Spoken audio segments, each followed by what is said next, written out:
Man, at times that game was tough to watch. A couple of runs, UCLA took it in the second half, and again, story runs true. You play Aday Mara, and he makes things happen. Hey, let's not forget Dylan Andrews has got that clutch machine. But let's not all forget Tyler Bilodeau's injury status reigns supreme.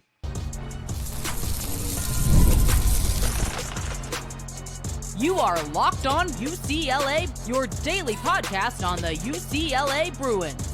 Part of the Locked On Podcast Network, your team every day. Welcome, everybody, to this edition of the Locked On UCLA Podcast. I'm your host, Zach Anderson-Yoxsimer. Thanks for making the show your first listen each and every day. It's free wherever you get your podcast, and it's available on YouTube. Like, comment, subscribe. Thanks for your support. It's your team every day. Today's episode is brought to you by Game Time. Download the Game Time app, create an account, use the code LOCKEDONCollege for $20 off your first purchase. And where we get started today, of course, we're reacting to the UCLA dub over Washington. Over UW. UCLA's now won 3 in a row after their woeful stretch to start the month of January, to start the new year here in 2025. UCLA wins this game against the Huskies 65-60. Well, when you expect, okay, that game was a little rough to start. Washington in this game had a lead of 7, 22-15 with 9.5 minutes left to go in the first half. It's like, what? And then all of a sudden you blink, UCLA's up at the half. Okay, things are going their way with about 11 minutes to go. UCLA's up 11, 53-42. Then all of a sudden, Washington crept back in it, and the Bruins held off at the end. We continue to see the growth and production of Aday Mara. Coming off the bench, Mara with 12 points, 7 boards, in 30 minutes off the bench. Probably asked to do a lot more than expected, but Mara, 5 blocks, 7 boards, 3 O boards, and 12 points, including UCLA down the stretch needed a couple buckets. Who'd they go to, or who got those buckets? Mara, including backing down his defender, a little hook shot, putting UCLA up 5. Kobe Johnson basically had the ball stripped from him, and then Mara with his long reach grabbed the ball out of reach from the other Husky player's hands, and then turned with the shot clock expiring and knocked down the shot. Big time status for Aday Mara, who I don't think Cronin necessarily wanted to play him 30 minutes in this game, but when Tyler Bilodeau hurt his ankle and only played 3 minutes, didn't score a single point. That tells you the testament of this team and is another chapter in the growth of UCLA 7-3 Spaniard, who we've been asking for more, and the Bruins had to. They literally had to. When your leading scorer, your power forward, is not there, then UCLA had to lean on Eric Daly Jr., who wasn't necessarily shooting a lot, but he put in 11 points. But UCLA had to go with him. And hey, even late in the game, William Kyle III had another block. Even though Washington still scored late, William Kyle makes an impact defensively, even in limited minutes. And I wonder how the wear and tear will hurt UCLA going forward. Let's forget about that. The Bruins win this game. They shot well from 3, 9 of 17. They made just as many field goals as Washington, 23-22. Shot a little bit worse than the Huskies overall. Forced 14 turnovers, 15 points off turnovers. And I'm liking how the Bruins have been able to get back in the rebounding category, shoot better. One category in this game that kind of got me off guard was UCLA got outscored points in the paint. You're like, well, Aday Mara scored a bunch. Well, things we got to see. The growth of Aday Mara in this game. UCLA win a game without relying so much on Tyler Bilodeau, but he is an important piece to UCLA's success, not only in the Big Ten, but moving forward into any potential NCAA tournament run. And now you can see the blossoming shooting. You can see the confidence growing in Sky Clark. 12 points, 3 of 5 shooting, 6 rebounds, 3 assists, only a couple turnovers in 34 minutes. And you see those step-back confidence strokes. He's taking those heat check shots. Sky Clark has the ability to go off for 20. He does, 20-25, if that's what was needed of him. And that's not what's happened yet. But I feel as if we're going to get one of those games soon. And if Bilodeau's out long term, I have no information at the moment of this recording. I've not heard any Cronin comments. I've not seen any updates. So if you're listening to this, I have no update to Bilodeau's condition. He only played 3 minutes, and I haven't caught anything as to what it might be at this moment. As terms of longevity, if it's going to hurt him, mind you, they play Monday night against USC, another tough road game. But the Bruins squeak by. Washington is the bottom 3 of the Big Ten Conference.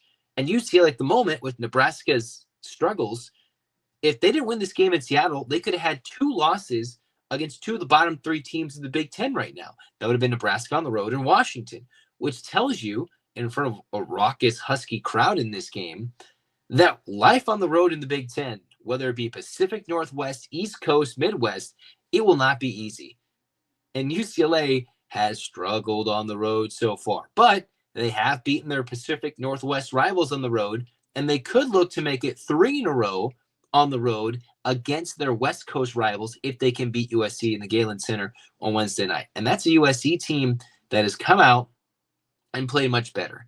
The Bruins have responded to the Cronin criticism, the public outcry against him saying, hey, our team's soft.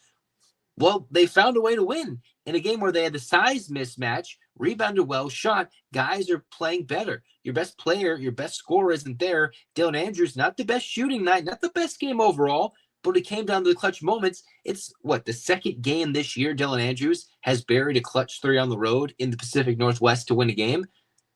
Yeah, it's been. One was with the glass open. The bank was open, kissed it off the glass. This time, just straight dagger. Not sure that was the play. Maybe it's broken plays late in games that have led to Dylan Andrews being clutch. But even if he's not shooting well, we've seen somewhat of a story go. If UCLA has the clock winding down and they just need a jump shot, he wouldn't be your first option on UCLA's roster, but Andrews has come through. And that is important come a big game on the road coming up, maybe these home games like Michigan State, who's a top 10 team unbeaten in Big Ten play. And then you get to March, you need guys who can make clutch shots, clutch buckets. And sometimes March heroes are guys that are unsung, or sometimes they're guys who have done it all year or these last 2 years, or have learned from when, say, Andrews missed it against Arizona in the Pac-12 championship game a couple years ago. Now he's made some buckets, like the game winner against Riverside, getting to the cup in these other games, making deep three-point shots to win games. Andrews has been there. And I'm not going to say he played a fantastic game, but when a guy needed to make a bucket, he stood up with defense in his face and buried it with the shot clock winding down. Clark's building confidence. Kobe Johnson, 11 points, 9 assists in 38 minutes. The three-point stroke continues to be mostly efficient in 2 steals. That's with him playing almost every minute, and we saw limited Lazar Stefanovic play. All right, a little bit of Trent Perry, a little bit of Stefanovic, but Cronin's going to lead, especially in this game when Washington, outside of Osabor, can be a little guard reliant. DJ Davis for Washington can be a three-point shooter, but he only went 2 of 9. Why? Because you got an elite defender on him. You got a good wing perimeter defender. And UCLA leaned on him in this game to win this. And you add in 3 to 4 different guys scoring double figures, one from the bench because Aday Mara has not started, but he did play 30 minutes. The question is, can he maintain this level of effectiveness going to next week, which would be his 3rd straight game, possibly with a lot of minutes? We haven't seen that and heard from Aday Mara as much, with a lot of minutes and a lot of time in back-to-back-to-back games, none of which he's so far started. All right. And we'll see if that cracks him in the starting lineup. And at the moment, I've got no updates on Bilodeau for UCLA. Huge win, big rockin' crowd. Nothing on the road is easy. Even if it's, against Washington, who's now 1-8 Big Ten play. They're 10-10. UCLA back above 500 in the Big Ten Conference. And most of the conference can't say they're at 500 or better. All right? 8 teams, I think, sit there like under 500 in the Big Ten. That's how tight it is. Near the top was Purdue, who just waxed and blasted Michigan by like close to 30 to 40 to 50 points, whatever it was, in West Lafayette. They destroyed Michigan, and I think Michigan's a clear contender in the NCAA tournament. Purdue's like, yeah, we'll kick their butt. And those teams each have 5 to 4 losses. There's UCLA sitting there with the same. This is a conference that is going to cannibalize itself. And that's why you see so many teams projected in the tournament, because there's going to be so many quad 1, quad 2 opportunities, and why I thought UCLA before the year would lose close to 7 games in the regular season. That could still happen, and then some with so many tough games.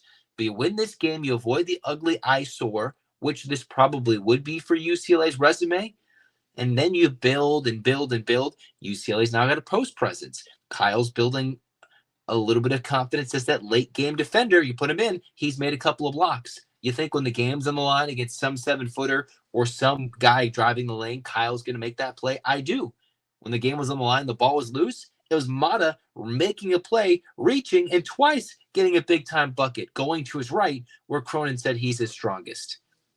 I love seeing the Spaniard in his sophomore year blossom after his slow start to this year. We wonder why Cronin didn't start him earlier. It's because he had a slow start with the foot injury, so he had time in the weight room.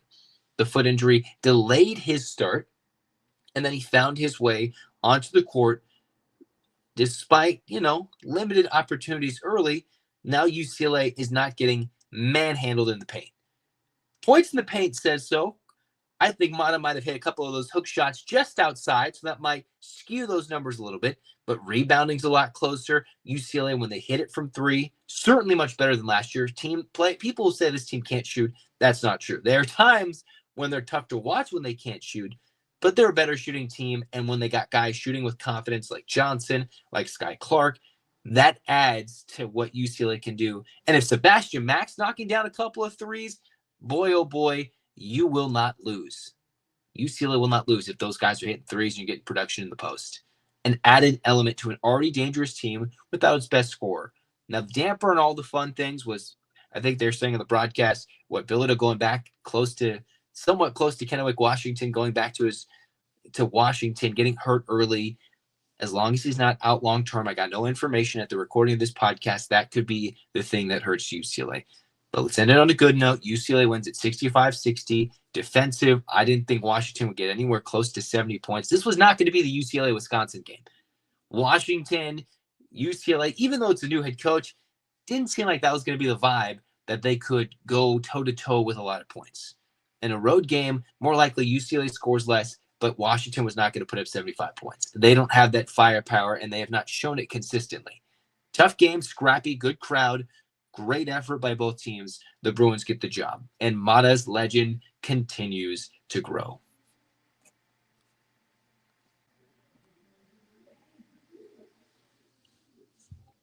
Attending NFL playoff games is an experience like no other. The energy, the excitement, and the connection with other fans is simply unmatched. I can remember the thrill of going to previous playoff games, seeing them clinch a playoff berth. It's memories I will never forget. I went to quite a few of them using Game Time. And Game Time makes it even easier this year to create those unforgettable moments with Game Time picks. Filters out the fluff, gets you the great deals to get you what matters the most. Being there at the game. Game Time picks has helped me when I wanted to go to a Dodgers playoff game, go to see games on the East Coast, visit new venues, new arenas, new places. Game Time has helped me out with the best deals. When you compare every price on different apps, they have been there when I have needed them. Take the guesswork out of buying tickets with Game Time. Download the Game Time app, create an account, use the code LOCKEDONCollege for $20 off your first purchase. Again, terms apply. Create an account, use the code LOCKEDONCollege, LOCKEDONCOLLEGE, LOCKEDONCollege for $20 off. Download Game Time today. Last minute tickets, lowest price guaranteed.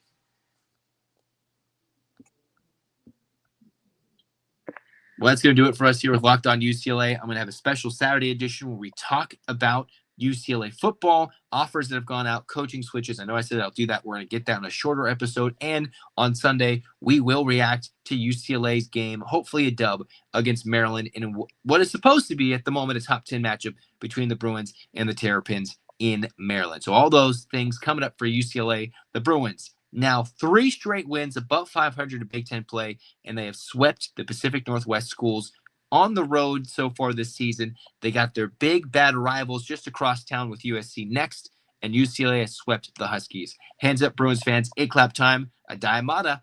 Let's go. 1, 2, 3, 4, 5, 6, 7, 8. UCLA. UCLA. Fight, fight, fight. This has been Locked On UCLA. Zach signing off. Go Bruins.